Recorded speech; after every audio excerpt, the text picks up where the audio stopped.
Here are the top 10 reasons why I'm proud to be an American. There's so much BS going on in the world where countries like Russia, China's joined the bandwagon, which is really stupid. And certainly I lived in Africa. I don't even want to talk about some countries. I don't want to speak bad. But the point is that there's this hatred of America. And through Russian disinformation, it's permeated the people who think they're elite. I taught in university, and I can tell you the morons there think that they're like bright people. They're basically repeating what other people have said. It's not a big deal to get a PhD. You just got to go and read and write something that nobody knows anything about. And a couple of people that wrote books that nobody knows anything about say that you're now a doctor. Wonderful. An amazing doctor. The point of the matter is that this kind of insanity permeates, and then the younger generation thinks, oh, we're the bad ones. So if you want to know the difference between good and evil, you have to compare it. If you say this guy is dark, well, what are you comparing it to? You got to compare it to light. So let's look at all the facts. We're going to look at what's good, what's evil, and then we're going to see how we stand as Americans and if we're good and we're evil. So the very first good and evil is, are you kind? And obviously, when it comes to kindness, America is basically, there's a Gallup poll. So this is really totally objective. They have three different major poll, international poll, three different criteria for amount of charity, helping others. One other thing I forgot.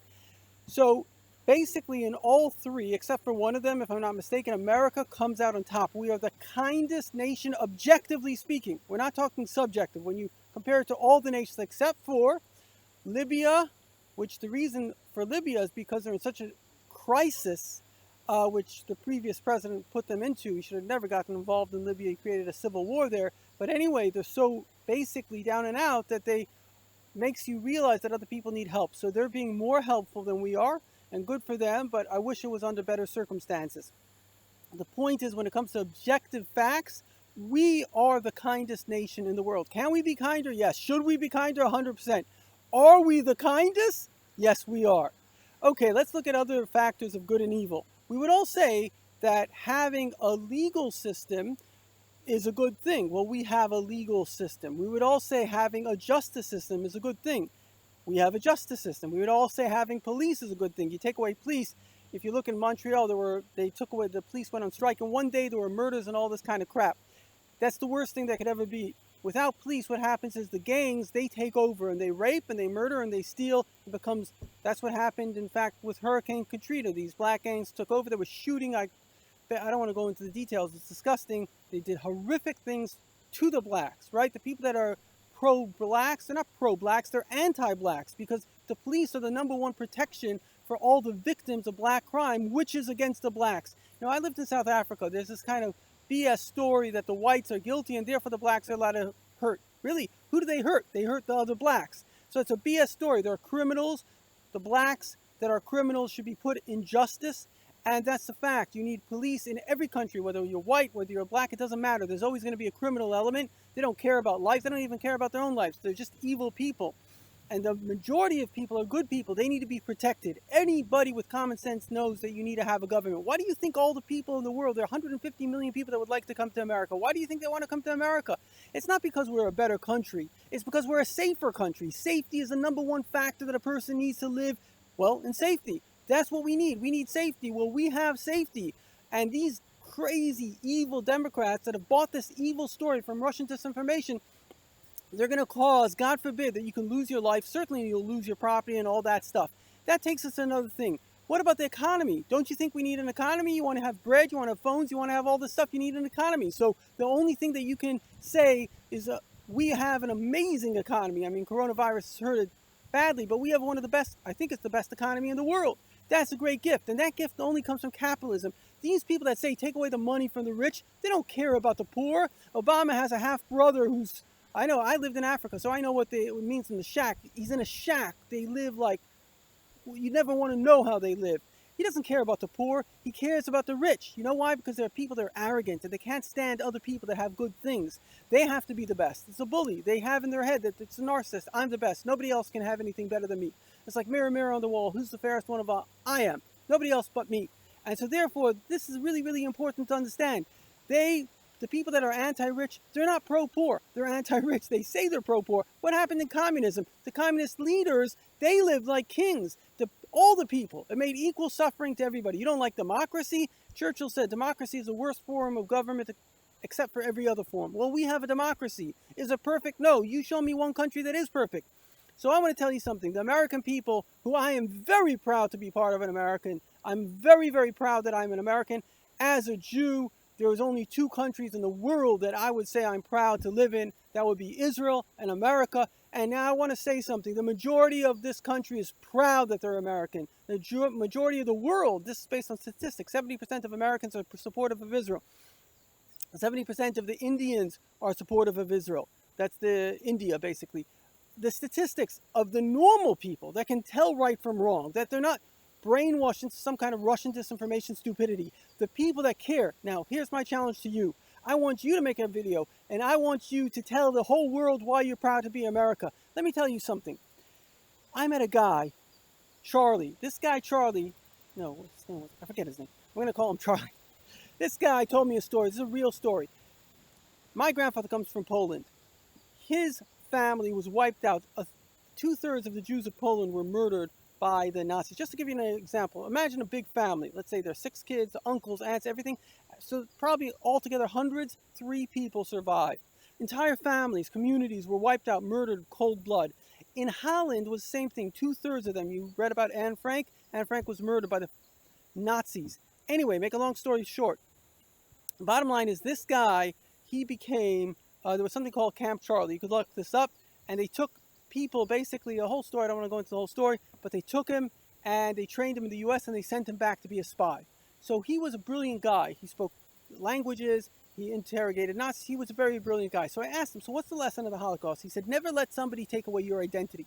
And so if we want to continue to be proud of ourselves, we have to stand up and we have to say, I'm proud of myself.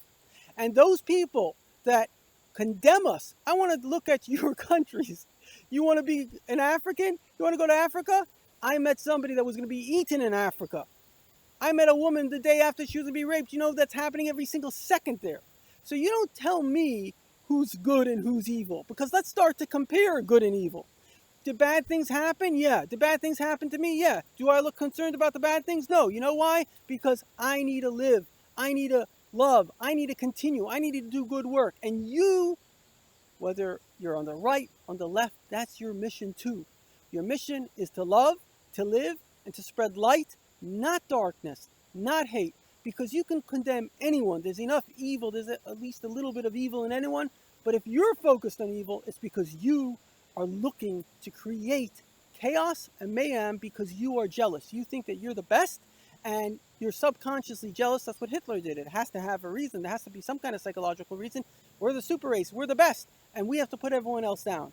No, you're not the best. You're the stupidest because you're living in the best times in human history. You're in the best country. You should thank God. I thank God. Now, I'm not happy about the circumstances that brought my grandfather here. He lost his entire family. Trust me. I give away those circumstances in a second. But do I thank God that I'm in America now compared to any other country? Yeah, I do. Let's thank God. Let's learn to love. Don't listen to the forces of hate. And I have to say this because the one who brought standardized hate, of course there were always these people that were stupid, they were listening to Russian disinformation, but the people, the person who standardized hate, he made it legitimate, was the president of the United States. And you think it's Trump? No. Trump is trying to reclaim. He says, make America great again. It was Obama. He legitimized the hatred. He said it's okay to hate the Jews. It's okay to hate Israel. It's okay to hate the whites. It's okay to hate the rich. And people joined the bandwagon. So don't be an idiot. Obama is a perfect example of Russian disinformation. He went to camps as a youngster. He was trained. And I know KGB agents, former people I don't want to reveal because, trust me, they're very, very active to this very day. It's all about they infect some people and they make people like, for example, Edward Snowden. The guy's total Russian disinformation. He was brought to Russia. Putin said, and there are some good things about Putin you should know. He's done a lot of good for the Jews in Russia, and I think he's done a lot of good for Russia themselves. But the disinformation campaign, the anti-America, is real. So Edward Snowden comes, Putin says, oh, this Xmas gift arrived, like he had no idea. How do you think he got to Russia? Why do you think he's staying in Russia? Now, remember, these are not spies from Russia. These are vulnerable people or stupid people or arrogant people that were switched. His girlfriend is a Russian. You think that was an accident? He was set up to show Americans how bad America is.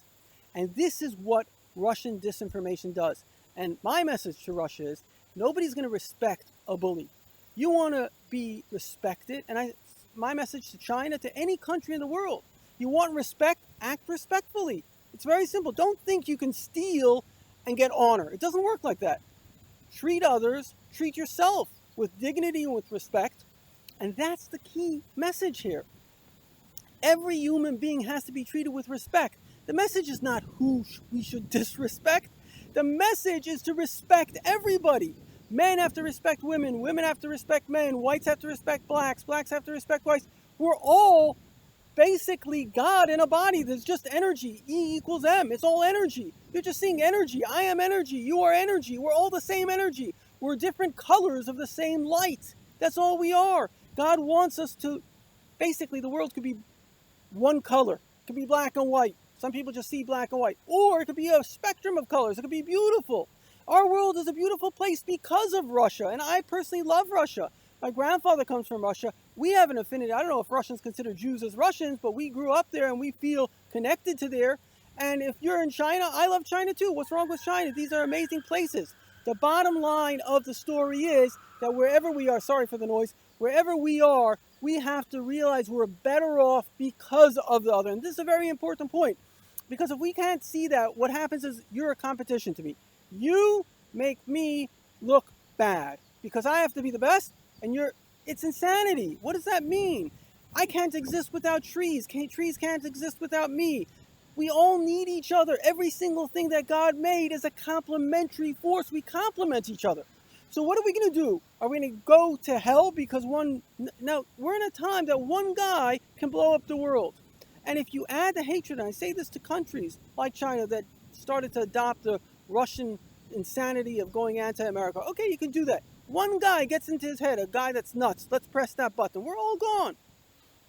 Nobody needs to have hate in this world. Hate murdered millions and millions and millions and millions and millions and millions of people, including my family.